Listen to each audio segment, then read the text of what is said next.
तुम्ही हे जे चाळे केले ना, या चाळ्यामुळं पुरता भाजपमधला मराठा सुद्धा आजचा शब्द माझा पक्का काळाचा ठेवा. तुम्ही भाजपच्या मराठ्यात प्रचंड खतखते. तुमचेच पदाधिकारी माझ्याजवळ येऊन बोलतात, राज्यातले सांगतो तुम्हाला मी, की आमची काय फसगत झाली म्हणतात. आता आम्ही धड ना समाजाचे राहिलो ना पक्षाचे राहिलो. जे तुम्ही गणित मानलं ना, तुमच्या आयुष्यातला सगळ्यात मोठा फटका तुम्हाला 2024ला बसणार आहे. राहू द्या लक्षात मनोज जरांगेचा शब्द.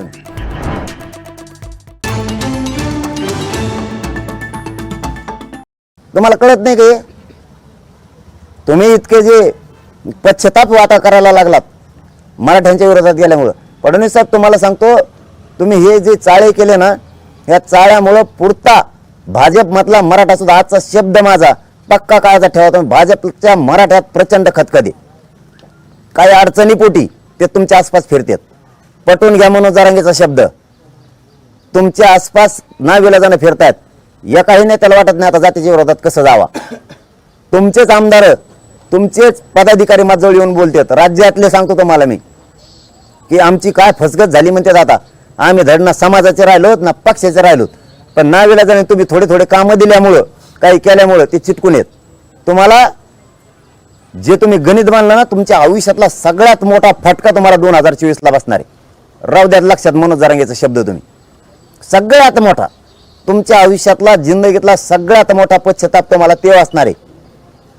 कारण तुम्ही केलं पण अर्धवट केलं, आणि त्या अर्धवटमुळं लोकांच्या मनात प्रचंड रोष आहे. शेतकऱ्यांपासून, बारा बलुतेदारांपासून, तुमच्या पक्षातल्या मराठ्यांपासून, बाकीचे तर सगळेच खतखते आहे भयानक.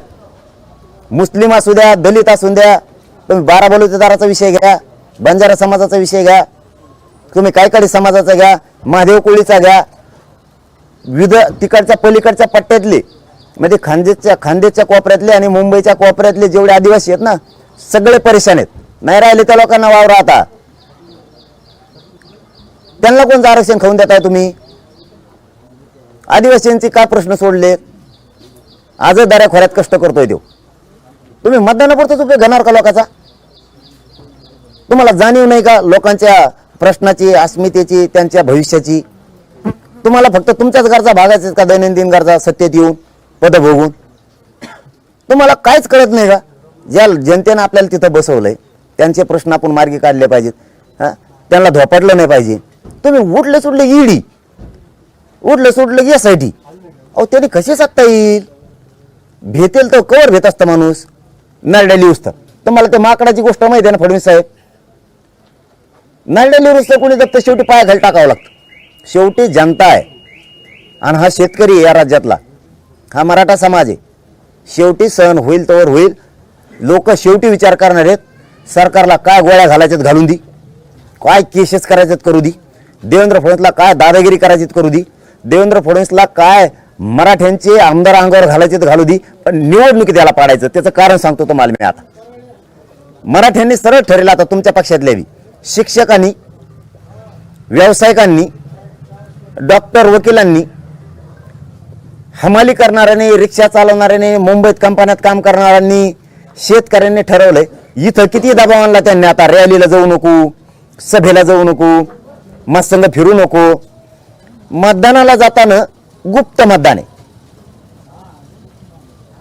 मला सांगतात लोक, रपार रप लोक बटन चालणार आहेत. लोक विचार नाही करणार. लोक तिथं मतदान कोण कोणाला करता माहित नाही. आणि सगळे लोक असं सांगणार आहेत आता, मी केलं राव साहेब पण त्यांनी केलं नसत. लोकांनी पुढची तयारी केली. आता तुमच्याही पुढची 4 पावलं. माझी तुम्हाला शेवटची विनंती आहे, तुम्हाला मराठ्यांच्या विरोधात गेल्यामुळं पुढचा पश्चाताप जर टाळायचा असला, मी आणखीन प्रामाणिक सांगतो आणि अंतरवालीच्या या पवित्र मंडपातून सांगतो, मला राजकारणात जायचं नाही. माझ्या मराठा समाजात सुद्धा जायचं नाही. आमचा उद्देश आहे राज्यातल्या मराठ्यांना सरसकट कुणबी प्रमाणपत्र मिळवून देणे. पहिली मागणी माझी ती आहे. नंतर सगळ्या सोयऱ्यांची, त्याच्यानंतर हैदराबाद गॅजेट, सातारा संस्थान आणि बॉम्बे गव्हर्नमेंटच्या गॅजेटची पूर्ण सरसकट केसेस मागे घ्यायचं तुमचं नामचं ठरलेलं आहे. कारण ते पोर आमचे नाही आहेत. आमच्या पोरांवरती विनाकारण आरोप लावले गेले.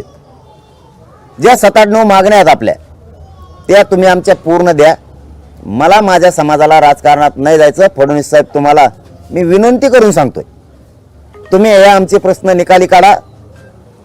त्या छगन भुजबळचं ऐकून माझ्या मराठ्यांच्या पोरांवरती, गोरगरिबांवरती, शेतकऱ्यांवरती तुम्ही अन्याय करू नका.